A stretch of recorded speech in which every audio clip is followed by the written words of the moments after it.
किसका काम ज्यादा आसान है, बहू का या सास का? माँ जी, सास को काम ही क्या है, आपके सारे काम उंगलियों पे तो हो जाते हैं। कुछ भी।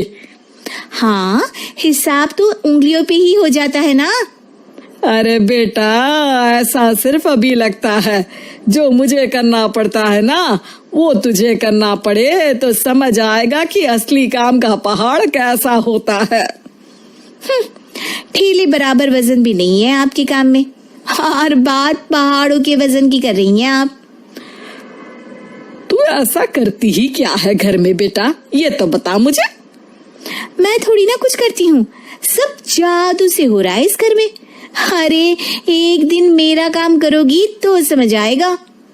Okay okay, shut up. कल से मैं घर के काम करूंगी और तू मेरी जगह हर चीज का हिसाब रखना, ठीक है? ठीक है, ये भी कर लेते हैं। ये सास बहू की डील के बारे में रश्मि के पति अमन को नहीं पता था और ना ही अमन के पिताजी सुरेश जी को। पर गेहूं के साथ साथ जैसे घुन भी पिस जाता है, ये दोनों भी पीसने वाले थे। सुबह अमन उठकर रेडी होता है ऑफिस जाने के लिए, तो पता है उसके कपड़े नहीं निकले हुए हैं। अरे रश्मि, तुमने मेरे कपड़े नहीं निकाले? अपनी माँ से पूछो ना, उन्हीं का काम है ये। अमन अपनी माँ के पास जाता है। अब मेरे कपड़े आज आप देने वाले हो क्या माँ? हाँ, देना तो मुझे ही चाहिए, पर तेरी बहू ने कपड़े धोने ही नहीं डाले, तो कोई भी धुला हुआ कपड़ा नहीं है बेटा। हैं? ऐसा क्यों? कपड़े तो धोने आप ही देते हो ना माँ? अरे बहू ने तुझे बताया नहीं, अब हम अदल बदल गए हैं, मैं अब बहू और तेरी बीवी सास। अमन परेशान हो गया। वो बिना इस्त्री के कपड़े पहनकर ऑफिस चला गया। सरस्वती जी अपने घुटने के दर्द के कारण झुककर घर साफ नहीं कर पा रही थी और ना ही खाना बनाना याद रख पाई। उधर रश्मि पहले ही दिन घर की चाबी घुमा चुकी थी और 300 रुपए का हिसाब अलग नहीं मिल रहा था। पर दोनों का ही घमंड कैलाश पर्वत से भी बड़ा था और दोनों ही खेमे एक दूसरे की बात मानने को बिल्कुल तैयार नहीं थे। शाम को जब सुरेश जी और अमन खाना खाने बैठते हैं तो सरस्वती जी उनके सामने गाजर और पपीते लाकर रख देती हैं। अरे माँ, ये क्या है? ख्याली पुलाव के साथ सलाद। माँ जी खाना बनाना भूल गई लगता है।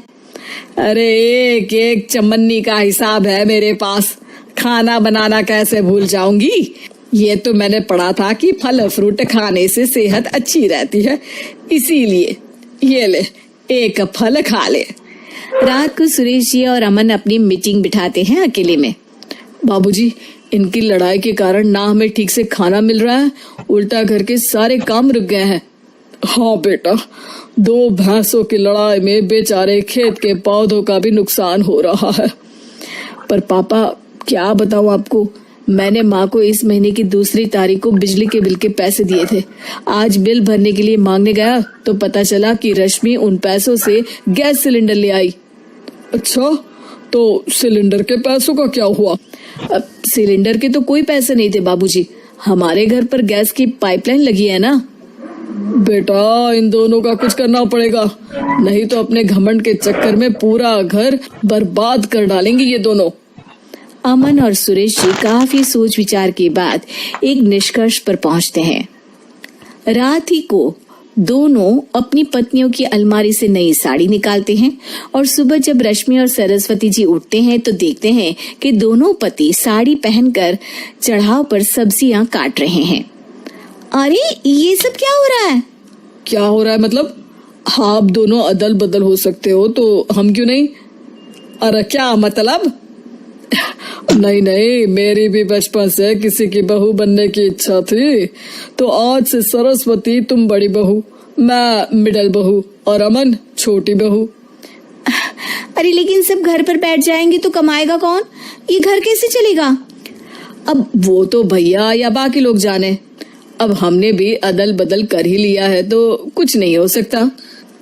रश्मि और सरस्वती जी को समझ में आ जाता है कि उन दोनों की आपस की डील की वजह से इन दोनों को बहुत तकलीफ हो रही है और उनके ईगो ने दूसरों को कितनी यातनाएं दी है। अब असल में माँ जी आप सही थी, सास बनना बहुत मुश्किल है। अरे हाँ बेटा,